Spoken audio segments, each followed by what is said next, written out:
Sometimes we are afraid to do something. You fear shame. I don't want shame. We're trying to break that burden by sharing stories of courage, resilience, and we want to be able to celebrate your story. Shameless. We leave our careers on autopilot and we just expect people to notice our hard work when we really should be managing that career with intention and confidence. So, and a lot of the time, climbing that corporate career ladder isn't just about the hard work, isn't about your technical expertise. I took the initiative to schedule a meeting with a senior executive, and I said, hey, I'd like to be considered for management. Here's all my accomplishments. And the response was, really? And then finally, a home office position for an executive vice president opened up. And I was like a dog with a bone. and I guess that's the thing, that whether you call it self-doubt, building a narrative within your own head that then drives the way that you interact with people, the way that you then drive your own career and growth. It's a hidden poison. Hello, Shameless family, and welcome to today's episode. My name is Dzikamai Gangaidzo, and today we are joined with Rosie.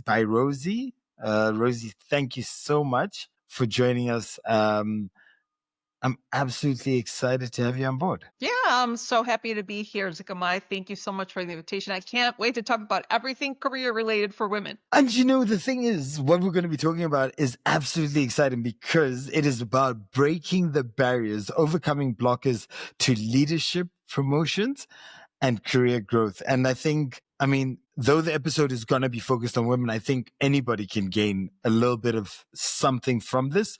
And Rosie, you have got so many, different insights. But before we get into your insights, could you maybe provide a little bit of flavor for our listeners around yourself and what you have done over the time? And what you're currently Absolutely. doing? Yeah, no, absolutely. Thank you for asking that. I am currently a career coach, and I come from many, many years as an executive in learning and development. And throughout that time, I observed the behavior of women versus men. And one of the things that I had noticed is that many women, including myself, because this happened to me, we leave our careers on autopilot and we just expect people to notice our hard work when we really should be managing that career with intention and confidence. And that's why I do the work that I do now, because of my long history of observing how women would hold themselves back in the corporate space. By trade, my primary career was underwriting and property and casualty insurance. And then I transitioned into learning and development and teaching and training a lot in the corporate world. Wow. So, and the beauty about what you talked about is that intentionality and that purpose, right? So, and a lot of the time, climbing that corporate career ladder isn't just about the hard work, isn't about your technical expertise, but it's sometimes there might be what it seems like sort of invisible barriers that keep sort of talented people from being able to step from are we going to call it a level of comfort into a level of leadership within their leadership role. So being able to unpack those and understanding the reasons, being cognizant and intentional about it is sort of going to be the cracks of what we're going to be talking about today. Is that fair? Yes, absolutely. And when you talk about you were something and then you became something else, can you maybe provide me a little bit more flavor around that? Like when you, what mindset did you have prior to where you are currently? Yeah, I guess the mindset that I had was I love learning. I'm always looking for the next thing. And so when I was in the corporate space, almost to the day, every 3 years, I would be looking for what's next, until I got stuck. Because when I was in my younger years, once you reach a certain level, then you would just kind of automatically get promoted. So I never really had to do a lot of asking for Yeah. promotions until I got to underwriting specialist, which is one of like the top level of underwriting. And then that transition from being an underwriting and an individual contributor to shifting into leading people as a manager, that's where my gap came in. And I was waiting and waiting and waiting, and then nothing happened. So I could go on more about that, but that's where my transition, kind of stopped. And then I had to continue to do different things. And so when you were getting to that space, or when you're in that space, did you feel stuck? Was that when you look back at it now and you say you're stuck, but did it actually feel like you were in a rut, like you a certain level of frustration? Like, what was going on within you when you were there? Well, I kind of have to preface this with I went through a really long divorce that kind of halted my career. It was about a 4-year long period. That, during that time, I couldn't really focus on my career. So 4 years was just I was working on uh, getting through the process. I always say during the day I was trying to keep my job, and then during the evening I was trying to keep my kids. But once that all settled and I was, divorced and kind of like back on my feet, I started working on my career, and it took me about a year to kind of recover and become a high performer. And then that's when I noticed that I just plateaued, and people that were younger than I was were getting promoted. And that's when that happened, I was like, okay, what am I doing wrong, or what am I not doing? And that's when I physically had to kind of put together my accountability of all of the accomplishments that I've done. And I took the initiative to schedule a meeting with a senior executive. And I said, hey, I'd like to be considered for management. Here's all my accomplishments. And the response was, really? And it took me a couple of seconds. Wait, hold on. But Okay. really about what? Really about what? Like, they said, really what? Like, they Yeah, didn't they notice literally, that you they, wanted. They thought you were yeah. happy. Yeah, What do and you mean? that was the thing that was so perplexing, because it took me a couple of seconds to even process the, oh really, like, and I literally said, what do you mean, oh really? And that's when they said, well, you never said anything. And so I was shocked, and I was a little Yeah. perplexed, and thinking that, wouldn't you just automatically assume that someone that's a high performer, that's always doing well, would want to step into leadership? But they actually said that that's not always the case. Hold So on. So I got a question here.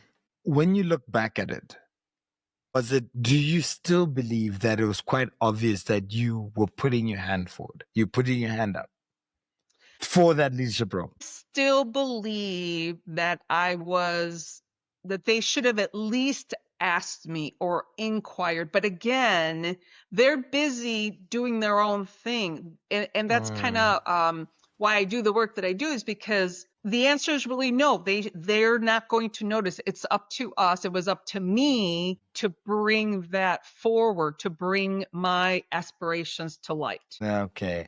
And do you feel that as you brought it forward, you had the right level of support? Or did you feel like you had to find ways to bring it forward? I mean, because it's not everyone has a great boss, right? Not everyone is going to be able to is going to be asked that question. But if you didn't have a boss who was going to listen, would you have had to change your approach? Like, are there different ways of getting the same result, Well, even if you don't have a receptive boss? here's the thing. I did have a receptive boss, but the person that I ended up having a direct conversation with was my boss's boss's boss.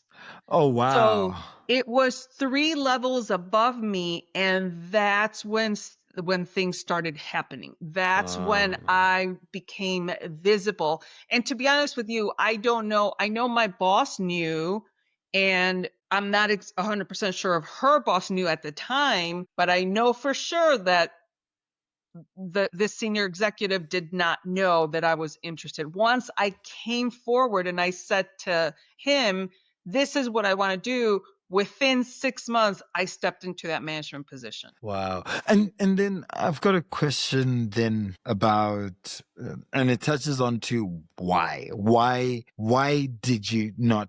Why did people not believe that you were interested? Because um, would you say that whether the way that you carried yourself, whether it was a personal brand, whether it was biases that people might have, do you feel like there was something larger than sort of the leadership that could have then influenced the way that somebody might view you and therefore your aspirations? Yeah, I would say at that point it was more about advocacy. So somebody advocating for me on my behalf, because at that point I wholeheartedly believed that I was doing everything that I could, short of that me like voicing it out to everybody. So somebody in a position of, hey, you know what, Rosie's really looking to be in management, and the conversation, the message didn't get to the right people at that point.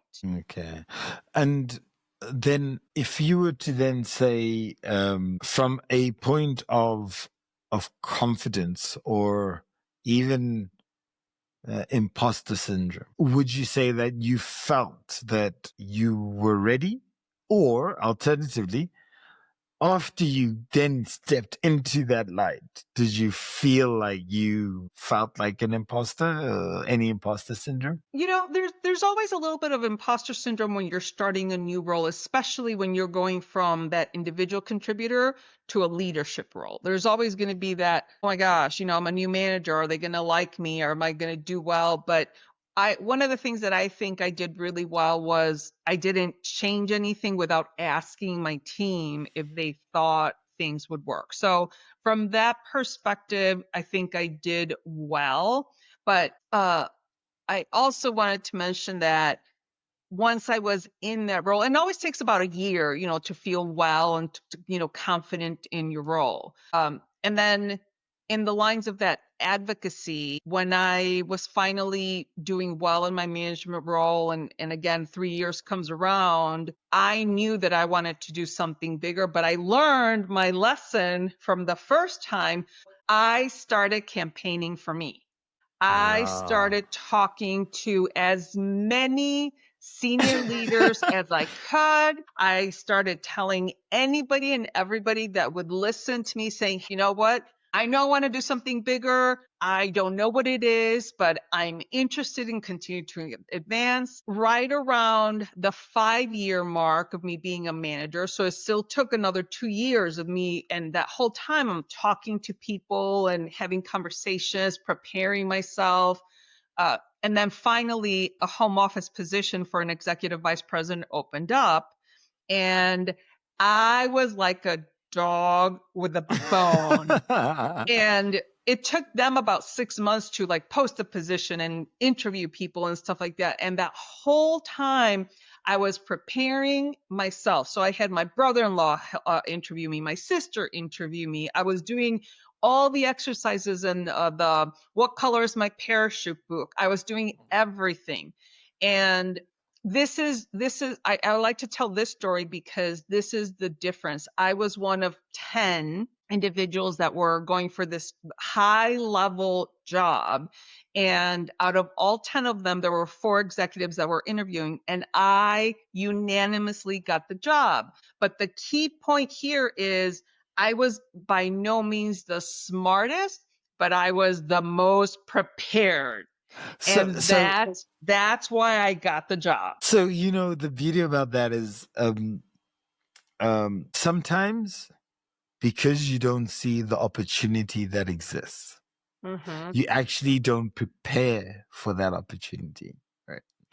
And so, my question to you then is, what fueled that hunger to prepare even without seeing that opportunity? I think the hunger, I've always been extremely motivated. I've always been a high performer. And I knew the hunger was, knew it, I was born to do more. I was born to do bigger things. And when that opportunity opened up, my very first thought was, that is my job. That is my job. And I knew everything that I did was like, I'm getting that job. I don't care what I need to do as far as preparing myself.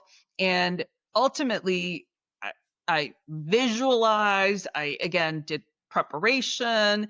I was able to explain to the hiring managers how I was the right person to do the position. But I prepared so much that I had a succession plan for the person that was stepping into my role. I had a 90-day plan for me if I, well, when I was going to step into the role. I had tons of different things. I had recommendation letters. Like, who does a recommendation letter within the same organization? That's really unheard of. But I had so many things that, you know, that I now use with my clients too as well. But it was an amazing experience because I learned a lot about myself, and that's where I realized that preparation is key. You know, in real estate, they always say location, location, location. For Yeah. me, in career Preparation, advancements, preparation. preparation, preparation, preparation, hands down. And so you know that's a beautiful thing, because I think sometimes either we get complacent, we get, I guess, self-entitled. I mean, there's a level of, I've been here, it, give me what's owed to me, and then sometimes you don't know or understand what that preparation might look like, right? Would you be able to maybe provide, and I think you sort of touched on a couple of them, but when you talk about preparation in particular, what were you doing? Like, what were the acts of preparation that you felt gave you the biggest leverage towards being ready to step into, well, to be ready, I guess. What were the, if you had to choose three, let's go with three. Well, I call this being promotion ready, meaning that when the opportunity pops up, you are not scrambling for the three things are your resume. What are you going to say in the interview, and how are you going to portray your willingness to work hard? That's a little bit of mindset, but those are the three that I think are key. And a lot of people spend so much time on the resume.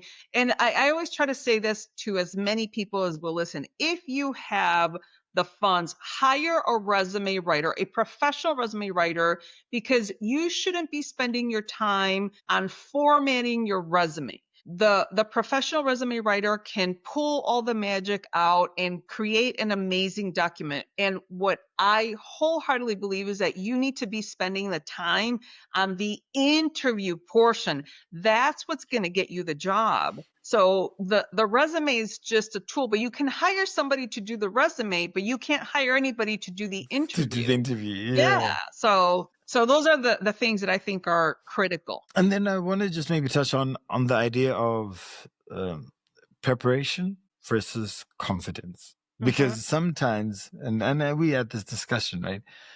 Um, which one comes first, the chicken or the egg? I mean, are you confident, and then you know it complements your preparation, or your preparation complements your confidence? Well, you know, I'm going to answer that with a little story.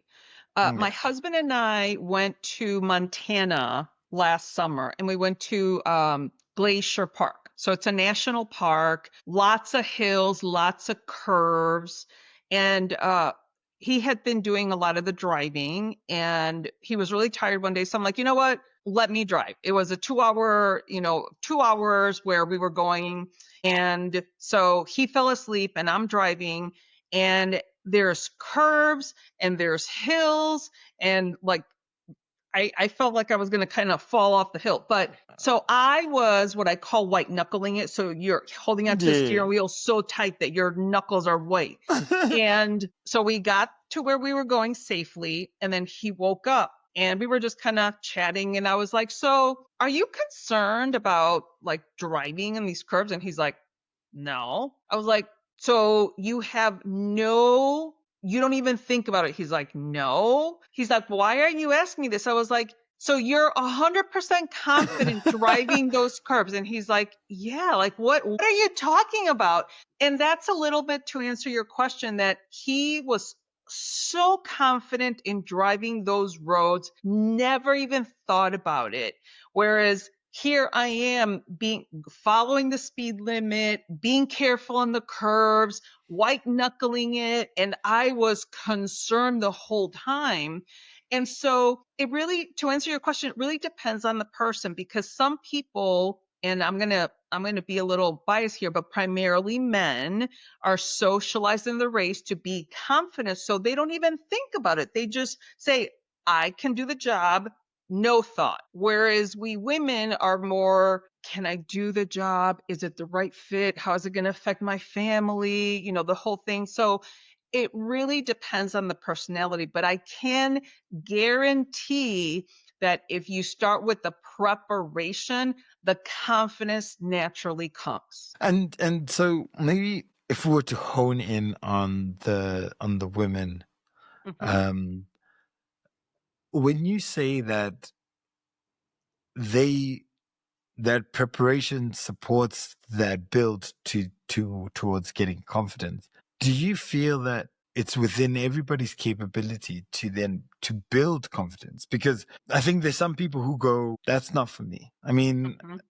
and I'm going to step away because whether for whatever reason, right? Do you think that everybody's geared for that, or and it's something that one just works on, or is it something that you either have it or you don't? I think it's absolutely something that people can work on. And so I'll give you when I talk about preparing for an interview, one of the exercises that I do with my clients is we create what I call a story vault. And what the story vault entails is 10 accomplishments throughout your career. And then we take each of those accomplishments, we break them down into the problem, the action, and the solution. And then we weave that into a conversational story. And what that does is it's able to give you the language and the method of explaining to that hiring manager how you can be the right person for the job. And it helps them solve their problem, because they have a problem. They need to hire somebody. And you can do that through your skills and your talent. And the more you're able to identify those pieces and explain them to somebody else as to how you can help them and what results they can get, the more confident you feel about yourself. So it is absolutely something that people can work on. And the more you are able to understand how you are, why you do the things that you do. And I have, like, we use an assessment that is the Colby assessment, and it helps you to identify how you instinctively solve problems. All of those pieces are part of the promotion readiness roadmap, but every little piece gives you a different view of how you work, why you do the things that you do, where your struggles are. And the more you learn about yourself, the more you can explain it to somebody else. But if I don't even know what my skills are, if I don't take the time to figure it out, how am I going to explain it to somebody else? Yeah. And so and I love that because I'm going to break it up into understanding oneself and then having the confidence about the value of oneself and then being able to communicate that. Yes. Um, and across the three, would you say you struggled on any one of them more than the other? I think for me, it was when I was going from into management for the first time, it was that campaigning. Like I didn't Yeah. do any of that campaigning. First of all, I didn't know I needed to do it. And then second of all, I didn't know how to do it. But the next time around, I am campaigning for me. That's So, so that's a communication piece, as far as I understand it, right? So, yes. so from a confidence and understanding yourself and the rest of it, it's a communication piece. So when you then had to step out and you go, I mean, nobody really wants to be arrogant, boastful, the rest of the stuff. So Mhm. you then have to then step out and be like, look at me in my glory. Yeah. Are there tools that you would maybe, how did you sort of work through that? I mean, and that's whether that is sort of internally about overcoming any, mindsets or how you communicate, or um, things that made it easier for you to be able to communicate. Yeah, I think that's definitely again, learning about myself. But then when I was campaigning for myself, it's that mindset of having the courage to go out and actually speak and literally put it out into the world. This is where uh if you're not comfortable with visibility, that's where it's going to be a pitfall, a blocker, because that is a blocker, a Yeah. visibility blocker. So it's a combination of preparing yourself, having the language to explain it, and then having the courage to go out there and share it. And so I think one thing that you mentioned as well was just you practice, and that's part of the preparation. You just practice, practice, practice, practice, practice, and as silly as it might sound, it's just you can never practice too much. That's right. Yep. And so then my question then becomes about relationships, authentic relationships, building networks, and then being able to translate that into something meaningful. Um, what is your take on that? I mean, are relationships important, or you as long as you've got a good story, you're gonna knock it out the park? Yeah, I think that's where my campaigning came from, because every time that I was talking to a senior leader and I was telling them, you know what, I'm looking to do something bigger, and it was kind of like a twofold thing. First, I asked them, what did you do? And then I would gain like one or two like little golden nuggets from each of those individuals. But then I shared with them, I want to do something bigger. What advice do you have for me? And at the same time, they were savvy enough to ask me, well, what are you looking to do?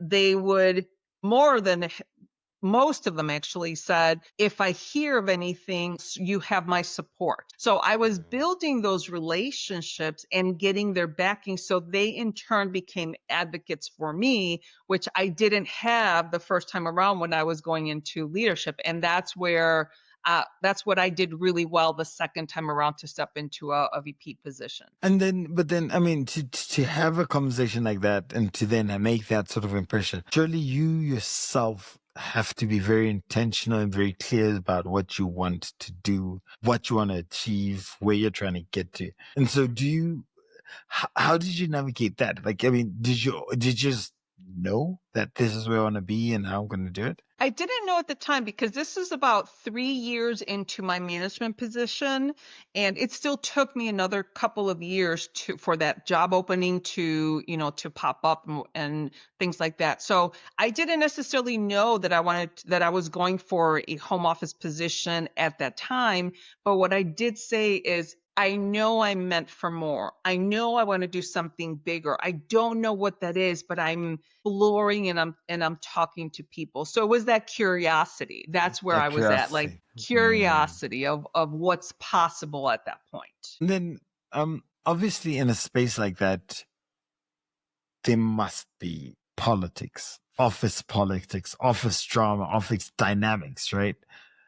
Navigating that also could potentially either be a pitfall, but also really misrepresent who you are, because that narrative can easily just spiral. Hmm. What is your take on that? Yeah, I think office politics is one of those, necessarily evils. There's always going to be those favorites, that fast tracked throughout, the company, and you don't know why.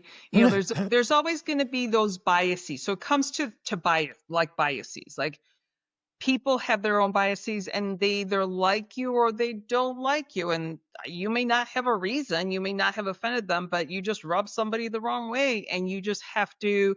I always handled myself with integrity. I always gave people respect. I always expected respect. So I didn't really play into the politics. So I'm not the best person to talk about it, with the exception that I know they're there, and I just did stay within integrity, did the right thing, worked hard, and started campaigning for myself. And the beauty about that is that sometimes I think sometimes people believe that the only way to get through a career ladder, through progression, is by playing the politics. And then people Mhm. then tend to overlook some of the things that you just highlighted and make it all about the politics, right? And Mhm. then you probably lose a lot more in your own understanding of yourself, in your own growth, in your own development than you would if you actually carried a slightly more authentic journey. Exactly. I couldn't agree with you more. And then the other part of it is around um the fear of whether it is failure or fear of success. At any moment in time, did you carry a level of fear? Absolutely. I think there's always that level of, oh my gosh, this is a very highly visible job. If I don't get it, am I going to be embarrassed? Are people going to think that I'm not smart enough? All those things that pop into your head. And those are it boils down to those limiting beliefs, the things that we believe about ourselves that are not necessarily positive, that don't enhance us at all. And one of the things that I tell my clients all the time is, like, don't believe every negative thing that you think about yourself. If you had your younger self next to you, and she was a little girl, would you tell her all the nasty things that you tell yourself now? And the answer is no. But I think that's where emotional intelligence, and now we have a lot of language around that. When I was going through this process, that emotional intelligence, that it wasn't really a thing back then. But now we have so much knowledge. And if the bottom line is that if you really want to develop yourself, there's so many podcasts like yours, where you can come and learn, and you will start understanding that you don't have to believe everything that you think all the time. And I guess that's the thing, that whether you call it self-doubt, building a narrative within your own head that Hmm. then drives the way that you interact with people, the way that you then drive your own career and growth. Um, it's it's a hidden it's a hidden poison. I mean, it's a silent poison. It's something that is so easy not to actually realize. And so my question then is: everyone has it, whether you like to run away, whether you like to admit it. How then do you frame that within yourself? How do you then manage it? Here's the thing, like, because I was going through my divorce in 2007, I started my personal development journey. And I went to an organization called Landmark Education. And with Landmark Education, it's kind of like intense therapy in like 3 days. And one of the things that they taught us is that situations that come up in life have meaning because you assign the meaning to those things. So, the fact that you're getting divorced or that someone died in your family, those are life situations, but it's how you react in those situations that are really, they make or break, where your next life journey takes you. Mm. So it's really that knowledge of life is going to give you whatever it gives you, and it's up to you how you react and what action you take after that. So I think that's a really big piece that yes, different things happen to us and they can be tragic, but you don't have to let them destroy your soul or your spirit to continue to move on. Does that make sense? Yeah, 100%. That does. And you know, the thing about that is if you're able to find the right response to a situation, and you know that you can overcome any situation, then you're more likely to actually have a more positive result at the end of the day. And so then, Exactly. and in this exact moment, then I've got a curiosity around um, within a divorce. That is, I can only imagine, a cluster of different emotions, Mm-hmm. and one of those emotions would be doubt. Mm-hmm. And at the end of the day, you really have to find ways of having both the emotional intelligence, but then beyond that, being able to have a resilience towards going through it. Yes. Would you say that the divorce has shaped the way that you look at life, approach life, especially when, just off the back of what we just talked about, is it's it's a horrible situation to be in, but then you have to make that situation, assign the meaning to it, assign a purpose associated to it, and assign a growth value to it. Zikamai, I think that divorce largely is one of the reasons why I now empower women, because my mom was one, she had 5 kids, and my mom should have been divorced many, many years ago. And she's still married, by the way. But she couldn't leave. She couldn't leave the marriage because she had 5 little kids and no job.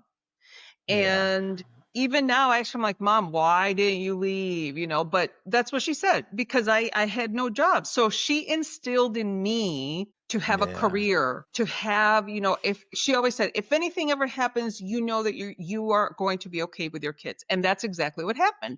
I got divorced. I kept working, and I was able to support my kids and financially raise them. And if I had not had that job that gave me freedom, then I don't know what I would have done either. And there's so many women in that same situation where they need to exit a marriage for whatever reason, or maybe there was a death in the family or whatever. And now they're trying to figure out how to make ends meet and things like that. And that's why I largely do what I do, because through education, through preparation, you are able to get better jobs and be able to grow as a person, and in turn, support your family the way you want to support them. And I guess then the question that I have is, when you look to tie in some of the lessons that you learned through the divorce, and then some of the challenges that people see as they trying to build in a career space, do you see any similarities there? I mean, did that, because you said in the 4 years as you were doing the divorce, you were in a state where you were just trying to be at work in the day and at night to keep the kids right. So, but then when you left, you took a year to get to your A game, and once you did you come back stronger than ever? Were you a new beast, a new absolute? Absolutely, absolutely. Because, and again, I took that landmark education course, and before landmark, I would get a letter from my divorce attorney, and I was like crying and all upset, and I'm like, oh my God, I can lose my kids. After landmark education, I got the letter, and I'd be like, okay, it's words on a paper, and yes, I can lose custody and I can lose my kids, but I'm still going to be their mom. I'm still going to Mhm. provide. I'm still going to be there for them. I'm still going to love them. And so I was able to rise above that situation through mental education, emotional intelligence, understanding that I was giving that situation that meaning and that narrative. And I was able to then change that exact same situation into something that didn't carry as much charge because I knew that I was still going to be their mom. And so all of those qualities that I learned, absolutely, when I was finally at the top or a high performer and I was trying to advance, I brought all those qualities, that resilience, that it's my narrative to change. So absolutely those translated into my career. Then if you were to then say, if you had a crystal ball and you were to then now try to look into the future, and the world that we live in is constantly changing and constantly evolving, and women obviously have a massive role to play. What would you say to women feel frustrated, who feel like there's a glass wall in front of them, feel like they're being overlooked, and at the end of the day, they have to find a way through this and navigate through it? What would you say are some of the 2 or 3 most key things that they would need to focus on for them to be able to? Creating an intentional plan. That's the biggest thing. A lot of times we leave our careers on autopilot, and then we're just thinking that automatically, something's going to happen. And if we don't manage our careers with intention, that's where you become stale. So all the things that we talked about, as far as like the preparation, the roadmap, the language, the courage, all of those are tiny little pieces of the puzzle, of the roadmap, of your plan, of your strategy, whatever you want to call it. But start working on one piece a month. Take 1 or 2 hours a month and start developing whatever it is that you need. So you can start by you, and ChatGPT is an amazing thinking partner for sure. I mean, there's no excuse anymore. There's no excuse. You can go into ChatGPT and just say, "Hey, ChatGPT, I'm frustrated," and just kind of speak your entire situation. Help me create an intentional plan to start advancing my career. And that is all you need. But the biggest thing is intention and planning. And the beauty about exactly that sort of takes me to uh, the quote of this episode. And the quote of this episode is that the mind that opens to a new idea never returns to its original size. And the reason why I say that, and that's an Albert Einstein, is because as I listen to your story, not only do I gain inspiration from the curiosity that you have, the curiosity to be more, be better, and impact more. I mean, leaving a corporate space and then saying, you know what, this is great, but this carries more value. Is absolutely amazing. And the view around or the experience that you had when essentially you are in a divorce or within that space of a divorce, and you take all of the learnings, all of the situational experiences that you had, and you say, I'm going to create my own narrative. I'm going to stand by this and then drive this so that I can gain that value out of this situation and it not crumble and crush me. For me, it's that you have opened your mind to an idea that you're not going to be a victim to your circumstances and scenarios and surroundings. You're going to take ownership of everything and you're going to carry it with a certain level of intentionality.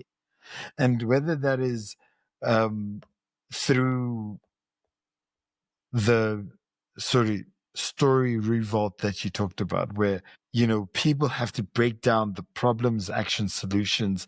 They look at the language and the sort of methodology that they work through in order to be able to not only understand themselves, but how they can take ownership of a space, of a scenario that they might feel they are hopeless within.